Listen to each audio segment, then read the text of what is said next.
ഓം ശ്രീ മഹാദേവ്യൈ നമഃ. ഓം ശ്രീ പരമാത്മനേ നമഃ. ഓം ശ്രീ ലളിതാംബികായൈ നമഃ. ഓം ശ്രീ ഗുരുഭ്യോ നമഃ. ഹരി ഓം. ദേവീ മാഹാത്മ്യം നവാംഗങ്ങളിൽ ഒൻപതാമത്തെ കവചം. അസ്യ ശ്രീദേവീ കവചസ്തോത്ര മഹാമന്ത്രസ്യ ബ്രഹ്മർഷി അനുഷ്ടുപ് ഛന്ദഃ മഹാലക്ഷ്മീർദേവതാ ഹ്രാം ബീജം ഹ്രീം ശക്തി ഹ്രൂം കീലകം ശ്രീമഹാലക്ഷ്മീ പ്രസാദ സിദ്ധ്യർത്ഥേ ജപേ വിനിയോഗഃ. ഹ്രാം ഇത്യാദി ഷഡംഗന്യാസഃ. അമ്മേ മഹാദേവി കാത്തുരക്ഷിക്കണേ. ധ്യാനം. സൗവർണാംബുജമധ്യഗാം ത്രിനയനാം സൗദാമിനീ സന്നിഭാം ശംഖം ചക്രവരാഭയം ച ദധതീം ഇന്ദ്രോകലാം ബിഭ്രതീം ഗ്രൈവേയാംഗദഹാരകുണ്ഡലധരാം ആകണ്ഡലാദ്യൈ സ്തുതാം ധ്യായേത് വിന്ധ്യനിവാസിനീം ശശിമുഖീം പാർശ്വസ്ഥപഞ്ചാനനാം. ശ്ലോകം ഒരിക്കൽ കൂടി ചൊല്ലിത്തരാം. സൗവർണാംബുജമധ്യഗാം ത്രിനയനാം സൗദാമിനീ സന്നിഭാം ശംഖം ചക്രവരാഭയം ച ദധതീം ഇന്ദ്രോഃ കലാം ബിഭ്രതീം ഗ്രൈവേയാംഗദഹാരകുണ്ഡലധരാം ആഖണ്ഡലാദ്യൈ സ്തുതാം ധ്യായേദ്വിന്ധ്യനിവാസിനീം ശശിമുഖീം പാർശ്വസ്ഥ പഞ്ചാനനാം. ഹരേ ദേവി നമഃ. അർത്ഥം: സൗവർണാംബുജമധ്യഗാം, സ്വർണത്താമരപ്പൂവിൻ്റെ കർണിക സ്ഥാനത്തിരിക്കുന്നവളും, ത്രിനയനാം, 3 കണ്ണുള്ളവളും, സൗദാമിനീ സന്നിഭാം, മിന്നൽ കൊടി പോലെ പ്രകാശമുള്ളവളും, ശംഖം ചക്രവരാഭയം ച ദധതീം, ശംഖം ചക്രം വര അഭയ മുദ്രകൾ എന്നിവ കൈകളിൽ ധരിക്കുന്നവളും, ഗ്രൈവേയാംഗദ ഹാരകുണ്ഡലധരാം, ഗ്രൈവേയം കണ്ഠാഭരണം, അംഗദം തോൾവള, ഹാരം മാല, കുണ്ഡലം കർണാഭരണം, സർവ ആഭരണങ്ങളും അണിഞ്ഞവളും, ആഖണ്ഡലാദ്യൈ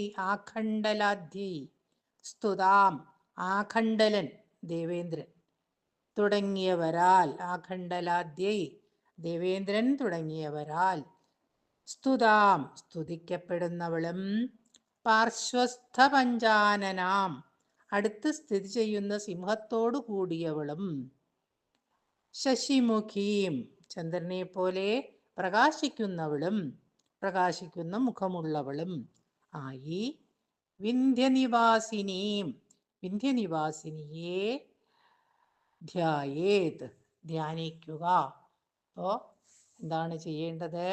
സ്വർണത്താമരപ്പൂവിൽ സ്ഥിതി ചെയ്യുന്നവളും 3 കണ്ണുള്ളവളും മിന്നൽ കൊടി പോലെ ശോഭിക്കുന്നവളും ശംഖം, ചക്രം, വരമുദ്ര, അഭയമുദ്ര എന്നിവ ധരിക്കുന്ന 4 തൃക്കൈകളുള്ളവളും ചന്ദ്രക്കല ശിരോഭൂഷണമായി ധരിക്കുന്നവളും ഗ്രൈവേയം, അംഗദം, ഹാരം, കുണ്ടലം തുടങ്ങിയ ആഭരണങ്ങൾ അണിഞ്ഞവളും ഇന്ദ്രാദികളാൽ സ്തുതിക്കപ്പെടുന്നവളും വാഹനമായ സിംഹം അടുത്തുള്ളവളും ചന്ദ്രനെ പോലെ പ്രകാശിക്കുന്ന മുഖമുള്ളവളും ആയി വിന്ധ്യാനിവാസിനിയായ ദേവിയെ ധ്യാനിക്കുക.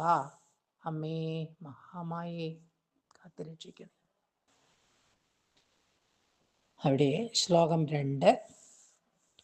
വാണീപതേർവരവിമോഹിത ദുഷ്ടദൈത്യദർപ്പാഹിതഷ്ടധനുജാരി കുലാഹിതാനി തച്ഛൃംഗമധ്യനടനേന വിഹന്യമാനാ രക്ഷാം കരോതു മമ സാ ത്രിപുരാധിവാസാ.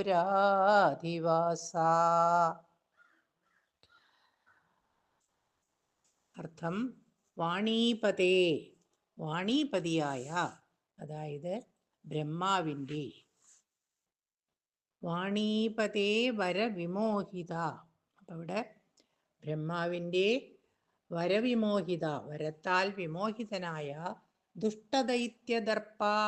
ദർപ്പാഹിതഷ്ട, ദുഷ്ടനായ ദൈത്യന്റെ ദർപ്പമാകുന്ന സർപ്പത്താൽ കടിക്കപ്പെട്ട അഹി സർപ്പം. ദർപ്പാഹി, ദർപ്പമാകുന്ന അഹി. മഹിഷൻ എന്ന ദുഷ്ടനായ ദൈത്യന്റെ അഹങ്കാരമാകുന്ന സർപ്പത്താൽ കടിക്കപ്പെട്ട കുലാഹിതാനി, ധനുജാരി കുലാഹിതാനി, ധനുജാരികളായ ദേവന്മാരുടെ അഹിതങ്ങളെ, ആപത്തുകളെ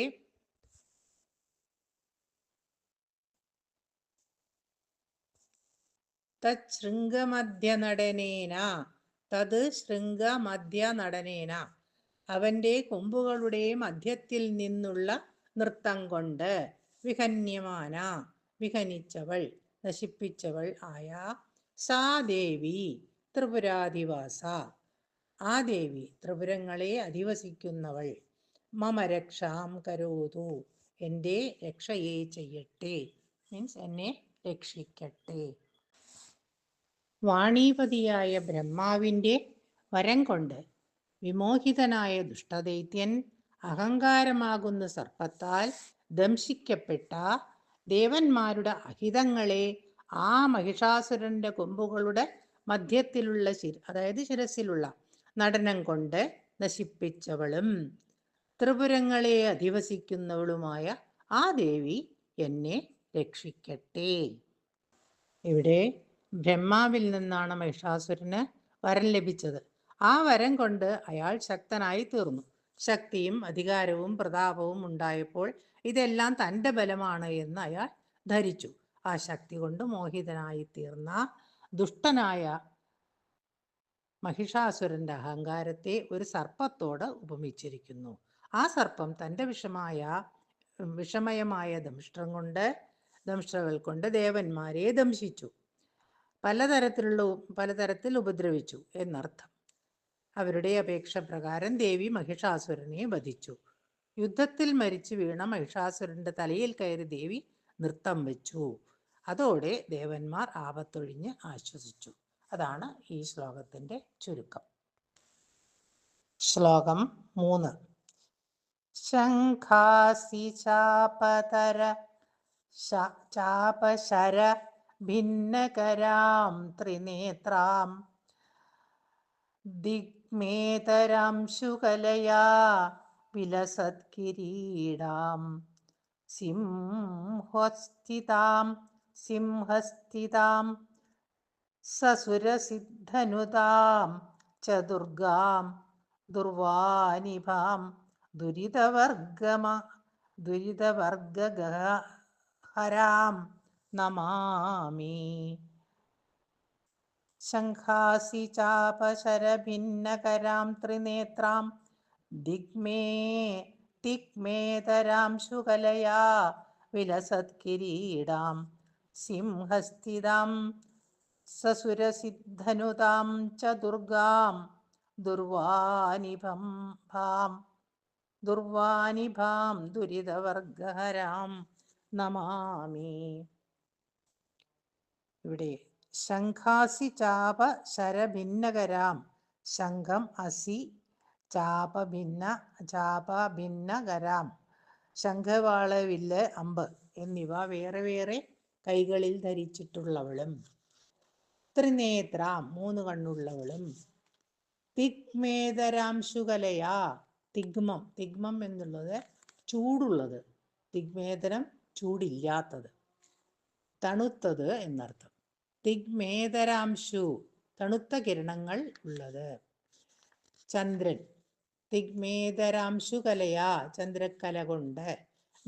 വിലസത് കിരീടാം പ്രകാശിക്കുന്ന കിരീടമുള്ളവളും, സിംഹസ്ഥിതാം സിംഹത്തിന്മേൽ സ്ഥിതി ചെയ്യുന്നവളും, സുരസിദ്ധനുതാം സസുരന്മാരായ സിദ്ധന്മാരാൽ നമസ്കരിക്കപ്പെടുന്നവളും, ദുർവാനിഭാം കറുകപ്പുല്ലിൻ്റെ നിറമുള്ളവളും. കറുക രണ്ടു തരമുണ്ട്, കറുകിയുണ്ട്, വെൺകറുകിയുണ്ട്. ഇവിടെ കൃഷ്ണവർണ്ണയെന്നോ ശ്വേതവർണ്ണയെന്നോ വ്യാഖ്യാനിക്കാം. ദുരിതവർഗഹാരാം, ദുരിതവർഗഹരാം ഇവിടെ ദുരിതവർഗങ്ങളെ നശിപ്പിക്കുന്നവളും ആയ ദുർഗാം ദുർഗയെ നമിക്കുന്നു, ഞാൻ നമസ്കരിക്കുന്നു. ഇവിടെ ശംഖം, വാൾ, വില്ല്, അമ്പ് എന്നിവ വേറെ വേറെ കൈകളിൽ ധരിച്ചിട്ടുള്ളവളും, ത്രിനേത്രയും ചന്ദ്രക്കല കൊണ്ട് പ്രകാശിക്കുന്ന കിരീടം അണിഞ്ഞിട്ടുള്ളവളും, സിംഹാരൂഢയും ദുർവയുടെ ഉള്ളവളും, സുരന്മാരാലും സിദ്ധന്മാരാലും നമസ്കരിക്കപ്പെടുന്നവളും, ദുരിതവർഗത്തെ നശിപ്പിക്കുന്നവളും ആയ ദുർഗാദേവിയെ ഞാൻ നമസ്കരിക്കുന്നു. ഇവിടെ ഉപാസകന്റെ താപത്രയാഗ്നിദഗ്ധമായ ജീവിതത്തെ അമൃതവർഷം കൊണ്ട് കുളിർപ്പിക്കുകയും ചെയ്യുന്നു. അതാണ് ആ ശ്ലോകത്തിൻ്റെ അർത്ഥം. അമ്മേ മഹാദേവി സ്തോത്രം. മാർക്കണ്ഡേയ ഉവാച, മാർക്കണ്ഡേയൻ പറഞ്ഞു, യദ്ഗുഹ്യം പരമം ലോകേ സർവരക്ഷാകരം നൃണാം യന്നകസ്യചിദാഖ്യാതം തന്മേ ബ്രൂഹി പിതാമഹ. ഇവിടെ പിതാമഹ അല്ലയോ ബ്രഹ്മദേവ, ലോകത്തിൽ രഹസ്യമായതും സർവശ്രേഷ്ഠമായും മനുഷ്യർക്ക് എല്ലാ രക്ഷയെയും നൽകുന്നതായും ഉള്ളത് ഏതൊന്നാണോ അത് എനിക്ക് ഉപദേശിക്കണമേ. നമ്മൾ കവചം കഴിഞ്ഞാൽ ഉപദേശത്തിലേക്ക് കയറുകയാണ്. അപ്പം അതിനു മുമ്പ് എല്ലാ ദൈവങ്ങളെയും, എല്ലാ നമ്മളുടെ സൃഷ്ടികർത്താവിനെയും മറ്റുള്ള ഉപദേവതകളെയും എല്ലാം സ്മരിക്കണം. ഉള്ളത് ഏതൊന്നാണോ അത് എനിക്ക് ഉപദേശിക്കണമേ, പറഞ്ഞു തരയണമേ. മാർക്കണ്ഡേയൻ ലോകാനുഗ്രഹത്തിന് വേണ്ടി ബ്രഹ്മാവിനോട് ചെയ്യുന്ന അപേക്ഷയാണിത്. മാർക്കണ്ഡേയൻ സർവജ്ഞനാണ്. അതുവരെ വെളിപ്പെട്ടിട്ടുള്ള എല്ലാ ഉപാസനാമാർഗങ്ങളും അദ്ദേഹത്തിന് അറിവുമുണ്ട്. അവയിലൊക്കെ ഫലപക്ഷത്തിൽ പല പോരായ്മകളും മഹർഷി കണ്ടെത്തി. ദോഷഫലമില്ലാത്തതും സർവശ്രേഷ്ഠവും മനുഷ്യർക്ക് എല്ലാവിധത്തിലുമുള്ള രക്ഷയും നൽകുന്നതും മറ്റാർക്കും മുമ്പ് ഉപദേശിച്ചിട്ടില്ലാത്തതും ആയതിനെ തനിക്കു നൽകണമെന്ന് മഹർഷി ബ്രഹ്മാവിനോട് അപേക്ഷിക്കുന്നു.